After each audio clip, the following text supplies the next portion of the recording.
नमस्कार किसान भाइयों, आज के इस वीडियो के माध्यम से हम बात करेंगे गर्मियों में लौकी की उन्नत खेती कैसे करें और प्रति एकड़ हम किस तरीके से यदि खेती करें तो अधिक से अधिक मुनाफा कमा सकते हैं। तो इस वीडियो के माध्यम से हम बात करेंगे लौकी की खेती करने के लिए खेत की तैयारी कैसे करना चाहिए और उसके अलावा कौन सी खाद देनी चाहिए, बेस्ट किस्में कौन सी हैं, गर्मियों में जो सबसे अच्छा उत्पादन देती हैं और कीट एवं बीमारियां कौन सी आती हैं और उनको समय रहते हम कैसे कंट्रोल कर सकते हैं। और गर्मियों के दिनों में विल्ट की समस्या आती है, डैम्पिंग ऑफ की समस्या आती है, तो विल्ट को हम कैसे कंट्रोल कर सकते हैं, आसानी से फंगस को कैसे कंट्रोल कर सकते हैं, इन सभी बिंदुओं के बारे में एक एक करके हम बताने वाले हैं। इसलिए वीडियो को आप पूरा अंत तक ज़रूर देखें और वीडियो यदि आपको पसंद आए तो वीडियो को लाइक करें और चैनल को सब्सक्राइब जरूर कर लें, जिससे आने वाली वीडियो आप तक पहुंचती रहे। किसान भाइयों,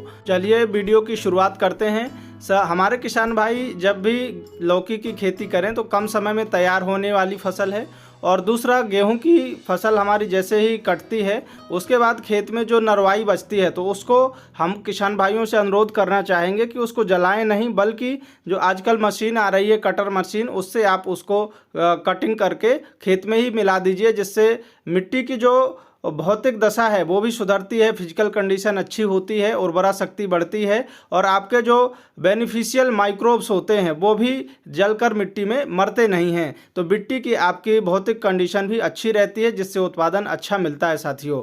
दूसरा हम बात करते हैं खेत की तैयारी के बारे में। तो जब भी आप लौकी की खेती करें तो एक आपको जुताई करना है, उसके बाद फिर कल्टीवेटर से हल्की जुताई करना है, जो ढेले रहते हैं बड़े बड़े उनको आपको छोटे करना है और मिट्टी को भुरभुरी बना लीजिए, पाटा लगाकर खेत को समतल कर लीजिए और समतल करने के बाद जब आपके खेत एकदम तैयार हो जाएं फिर उसके बाद आपको बीजों की बुआई करनी चाहिए।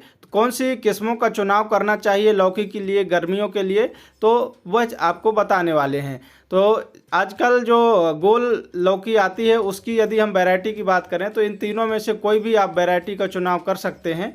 और वहीं जो सबसे अच्छा उत्पादन देने वाली वैरायटियां हैं उनमें से हैं आपकी हाई वेज कंपनी की आप वरुण को ले सकते हैं। इसके अलावा नंबर 2 पर हमारी इसका 50 ग्राम सीड्स आपको मार्केट में 350 रुपये का मिलता है। और दूसरे नंबर पर जो हमारी वैरायटी है वो माहिको की माही 4 के नाम से आती है। इसका भी 50 ग्राम जो बीज है वो लगभग 250 रुपये के आसपास आपको मार्केट में मिल जाता है किसान भाइयों। तो नंबर 2 पर आप माहिको की माही 4 को लगा सकते हैं। नंबर 3 पर यदि हम बात करें तो नंबर 3 पर हमारी VNR की सरिता और VNR की हरुणा जो वैरायटियां हैं इनका भी साइज और शेप बहुत अच्छा देखने को मिला है, मार्केट में इसकी डिमांड अच्छी रहती है, तो इसका चुनाव कर सकते हैं। सिंजेंटा की विनायक किस्म आती है, ये भी काफ़ी शानदार होती है, देखने में आकर्षक होती है, जिससे मार्केट में इसकी जो डिमांड है वो अच्छी होती है। BASF की अनोखी के नाम से आती है, इसका भी आप चुनाव कर सकते हैं। ये 6 की 6 वैरायटियाँ बहुत अच्छा उत्पादन देने वाली हैं और मार्केट में इनकी बहुत अधिक अच्छी डिमांड होती है और रोगों के प्रति रेजिस्टेंट होती है, बीमारियों के प्रति रेजिस्टेंट होती हैं। इसलिए और टेम्परेचर में गर्मियों में जो आपका टेम्परेचर है 35 डिग्री 40 डिग्री सेंटीग्रेड का, उसमें भी इनका जो उत्पादन है वो अच्छा मिलता है। इसलिए आप इन वैरायटियों का चुनाव करके अच्छा उत्पादन ले सकते हैं। आपके क्षेत्र में कौन सी वैरायटी लगाई जाती है कमेंट करके ज़रूर बताएं, जिससे अन्य किसान भाइयों को जानकारी मिल सके साथियों। अब इसके बाद बात करते हैं बेसल डोज की। जब भी आप जुताई करें उस समय आपको बेसल डोज देना बहुत ही ज़रूरी है, क्योंकि बेसल डोज फसल की दशा और दिशा दोनों तय करती है कि हमारी फसल की जो ग्रोथ है वो कैसी होगी। दीमक की समस्या, वाइट ग्रब की समस्या आती है हमारे फसल में, तो उससे बचाव के लिए हमें जब भी बेसल डोज देते हैं उस समय बायर की बिकोटा 2 किलोग्राम लेना है। और इसके साथ साथ आपको रिजेंट दानेदार भी आप ले सकते हैं। तो रिजेंट दानेदार का उपयोग यदि करते हैं तो जो दीमक की समस्या है, वाइट ग्रब की समस्या है, इससे आप निजात पा सकते हैं, क्योंकि हमारी फसल की जो ग्रोथ होती है और ग्रोथ होते समय अचानक पौधा पूरा सूख जाता है और हम समझ नहीं पाते, तो वो आपका जो वाइट ग्रब है या फिर आपका दीमक है वो पौधे को नीचे से जड़ों में नुकसान पहुंचाता है, इसकी वजह से पौधा सूख जाता है। इसलिए हमें बेसल डोज के समय इनको मिक्स करके देना है। इसके साथ साथ म्यूरेट ऑफ पोटाश देना है आपको 15 किलोग्राम और डाई अमोनियम फास्फेट DAP की जो मात्रा है वो भी पौधों की जो ग्रोथ है उसके लिए, जड़ों की मजबूती के लिए आपको देना बहुत ही ज़रूरी है। तो इसकी जो 25 किलोग्राम मात्रा है वो उतनी लेनी है। और इसके साथ साथ आपको सिंगल सुपर फास्फेट 2 बैग लेना चाहिए किसान भाइयों। 1 एकड़ में इन सभी को मिक्स करके बुआई के समय आपको प्रयोग करना चाहिए। इसके बाद फिर आपको बीजों की बुआई करना चाहिए। लाइन से लाइन की दूरी 8 से 10 फीट रखनी चाहिए यदि आप साधारण विधि से खेती करते हैं, और पौधे से पौधे की दूरी 3 फीट करनी चाहिए किसान भाइयों, यदि आप सिंपल तरीके से खेती करते हैं, साधारण तरीके से। वहीं यदि आप ड्रिप और मल्चिंग में खेती करते हैं तो उसके लिए आपको लाइन से लाइन की दूरी और पौधे से पौधे की दूरी 2 से 2.5 फीट रखनी चाहिए। वहीं यदि हम बात करें लाइन से लाइन की दूरी, तो 6 से 7 फीट लाइन से लाइन की दूरी रखनी चाहिए किसान भाइयों। ड्रिप मल्चिंग में लगाने से आपकी फसल की उत्पादकता बढ़ जाती है। वहीं लीचिंग लॉसेस और फर्टिलाइज़र का जो लॉस है वो कम होता है। इसलिए हम किसान भाइयों को सजेस्ट करते हैं कि आप फसल को जो है ड्रिप मल्चिंग में लगाएं, जिससे बीमारियां, बेल्ट और डाउनी मिल्ड्यू, इन सब की समस्या कम आती है किसान भाइयों। और बीमारियों को कंट्रोल करना भी आसान होता है ड्रिप मल्चिंग के माध्यम से। अब जब आपकी फसल ग्रोथ स्टेज में होती है, फ्लावरिंग स्टेज में होती है, तो मुरझाने लगती है, उस समय आपको गोबर की खाद 4 बोरी लेना है और ट्राइकोडर्मा 1 किलोग्राम, और इनको ढक के रख देना है पानी में भिगोकर। और ऐसा करके 3-4 दिन बाद ये ठीक तरीके से जब ट्राइकोडर्मा में फंगस डेवलप हो जाती है तो इनको घोलना है, मिक्स करना है। और मिक्स करने के बाद फिर आपको जो हमारी लौकी की फसल है उसमें जड़ों के पास खुदाई करने के बाद, खुदाई करिए हल्की सी, और फिर वहाँ पे देना है किसान भाइयों। इसको यदि आप 2 से 3 बार दे देते हैं तो यकीन मानिए आपकी जो फसल की ग्रोथ है वो अच्छी होती है, और जो फसल मुरझा रही थी, आपकी बिल्ट की समस्या आ रही थी, उससे भी आप फसल को बचा लेते हैं। इसके अलावा आपकी एलाइट आती है, इसको भी आप दे सकते हैं। एलाइट का उपयोग कर सकते हैं आप बिल्ट से बचाने के लिए। तो इस तरह से आपकी फसल हेल्दी और हरी भरी स्वस्थ रह सकती है किसान भाइयों। इसके अलावा हम बात करते हैं साथियों प्रति एकड़ बीज दर की। तो वहीं यदि आप ड्रिप और मल्चिंग में खेती कर रहे हैं लौकी की, तो 1.5 किलोग्राम सीड्स प्रति एकड़ आपको ज़रूरत पड़ती है। साधारण खेती कर रहे हैं तो 1 किलोग्राम सीड प्रति एकड़ पर्याप्त होता है। और गर्मियों में जो लौकी की खेती करते हैं उसमें मंडप बनाने की आवश्यकता नहीं होती है, साधारण तरीके से आप खेती कर सकते हैं। ज़मीन में भी लौकी के जो फल हैं उनकी ग्रोथ अच्छी होती है और उत्पादन में प्रतिकूल प्रभाव नहीं पड़ता है किसान भाइयों। तो आप साधारण तरीके से बगैर मंडप के भी खेती आसानी से कर सकते हैं और अच्छा मुनाफा कमा सकते हैं साथियों। तो लौकी की फसल यदि आप लगाते हैं तो यकीन मानिए कि गर्मियों में सबसे बेहतरीन उत्पादन मिलता है।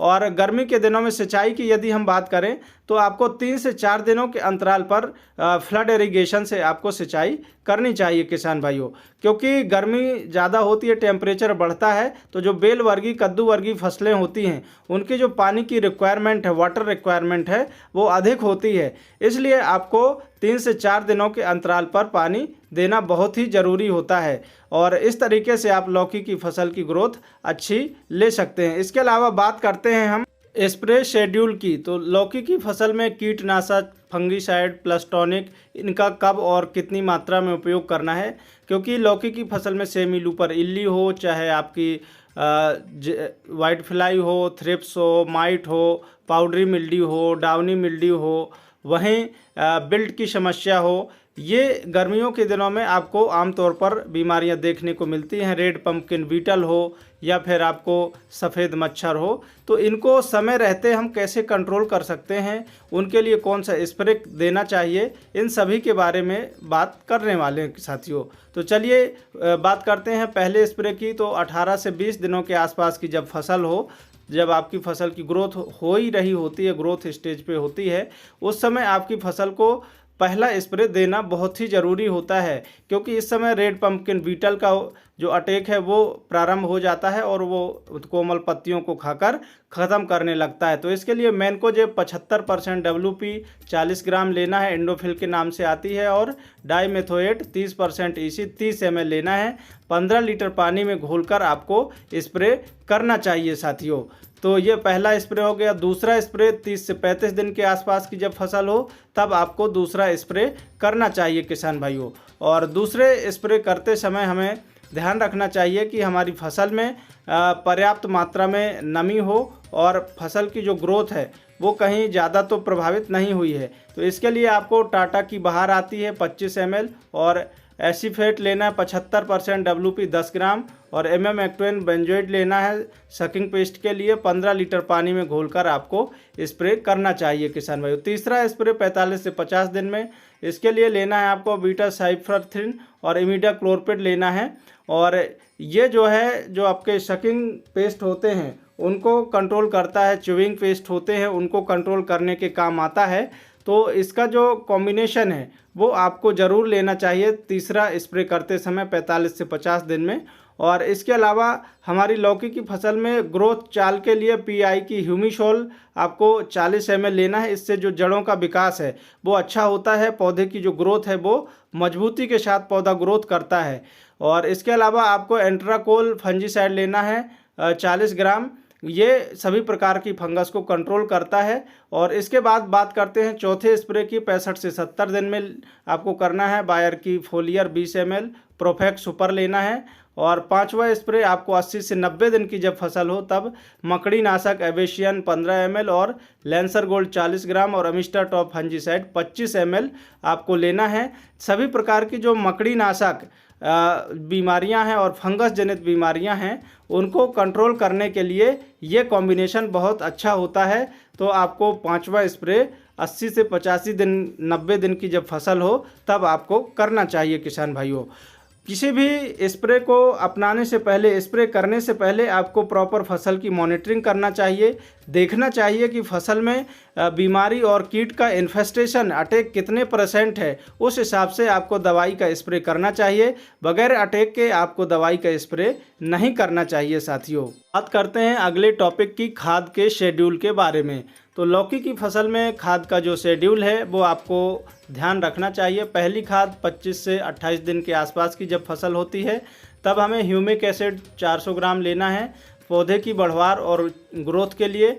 और इससे आपकी जो लौकी की फसल है उसमें हरापन, ग्रीननेस और ग्रोथ आपको अच्छी देखने को मिलती है, इसलिए आपको ह्यूमिक एसिड 400 ग्राम ज़रूर लेना चाहिए। और इसके साथ आपको माइक्रो न्यूट्रिएंट खाद 5 किलोग्राम लेना चाहिए, यूरिया खाद 18 किलोग्राम लेना चाहिए। और दूसरे शेड्यूल की बात करें तो 40 से 50 दिन में sulphur 5 kilo, Sagarika 10 kilogram, urea खाद 15 किलोग्राम आपको लेना चाहिए। तीसरी खाद 70 से 80 दिन में MOP खाद 15 kilo, zinc sulphate 5 kilo, urea खाद 15 किलो, मैग्नीशियम सल्फेट 5 किलो और फेरस सल्फेट 5 किलोग्राम प्रति एकड़ की दर से आपको प्रयोग करना चाहिए किसान भाइयों। और जब भी आप इन खादों को दें तो आपको पौधे के पास खुदाई करनी है, हल्की गुड़ाई करनी है और उसके बाद फिर आपको इन खादों को देना है। देने के बाद फिर आपको सिंचाई कर देनी चाहिए, जिससे आपकी जो खाद की इफ़िशियंसी है वो अधिक होती है, पौधे को उसकी जो उपलब्धता है वो अधिक होती है, जिससे हमारी फसल की ग्रोथ और चाल वो बहुत अच्छी देखने को मिलती है किसान भाइयों। तो इस तरह से आप खाद दे सकते हैं लौकी की फसल में। और लौकी की फसल में एक चीज़ और कर सकते हैं, यदि आपकी फसल में जो फल का साइज है वो कम है और झड़ रहे हैं, फल पीले पड़ रहे हैं, तो एक बात का आप ध्यान देंगे कि लौकी के जो नीचे वाले पत्ते हैं वो पीले पड़ने लगते हैं, तो उनको तोड़ के अलग कर देना चाहिए। इसके अलावा बोरोन आपको 15 ग्राम 15 लीटर पानी में मिलाकर देना चाहिए, जिससे पौधे की जो फल का साइज है वो अच्छा रहता है। दूसरी, कैल्शियम भी आपको देना चाहिए फसल में, जिससे फसल की जो जड़ें हैं पौधे की वो अच्छी मजबूत हों और ग्रोथ आपको अच्छी देखने को मिले। लागत की बात करें तो 40 से 50 हज़ार रुपये 1 एकड़ में लागत आती है। यदि आप अच्छी तरीके से ड्रिप मल्चिंग में खेती करते हैं तो लगभग 40 से 50 हज़ार रुपये आपकी लागत आती है। वहीं यदि आप साधारण तरीके से खेती करते हैं तो आपकी लागत कम भी हो सकती है किसान भाइयों। तो लागत हो गई। इसके बाद बात करते हैं कि हमें प्रति एकड़ इसका जो उत्पादन है वो कितना मिलता है। तो लौकी एक ऐसी फसल है, यदि आपने उसकी सही समय पे खाद, दवाई और बीमारियों को कंट्रोल किया तो उत्पादन इसका बहुत अधिक निकलता है। और इसका जो एक फल है वो भी आपको लगभग 1.5 किलो, 1 किलो, आधा किलो से कम का देखने को नहीं मिलता है किसान भाइयों। और गर्मियों में लौकी की डिमांड भी अच्छी होती है, तो आप आराम से 250 से 300 क्विंटल तक 1 एकड़ से उत्पादन निकाल सकते हैं। और यदि आपको 15 रुपये का भी रेट मिलता है तो यकीन मानिए किसान भाइयों कि आपको 45 से 50 दिन में लौकी से 1.5 से 2 लाख रुपए आपको नेट प्रॉफिट मिलने वाला है साथियों। तो इस तरह से आप लौकी की खेती करके गर्मियों में अच्छा मुनाफा कमा सकते हैं। वीडियो यदि आपको पसंद आया हो तो वीडियो को लाइक ज़रूर कर दें और अपने किसान मित्रों के साथ शेयर कर दें, जिससे उनको भी इन्फॉर्मेशन मिल सके और हेल्प हो सके। इसी के साथ सभी किसान भाइयों को जय जवान, जय किसान, जय विज्ञान, जय श्री राम। धन्यवाद।